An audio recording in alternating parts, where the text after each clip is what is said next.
So to verify as a free account for students and educators, come to Figma/education, and you can scroll down and go through the FAQ here if you choose. But basically, you just need to click on Get Verified.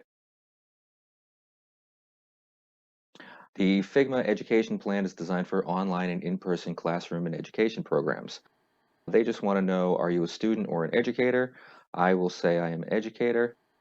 Why are you planning to apply for Figma education plan? To teach design with Figma. Feel free to say to take a Figma class or something like that. What's our school's name?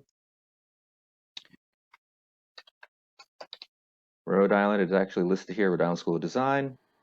Primary field of instruction, just say UX UI design, and we're just going to click submit. And you're in. And then you come back to Figma and you will have all of the features of the paid professional plan for free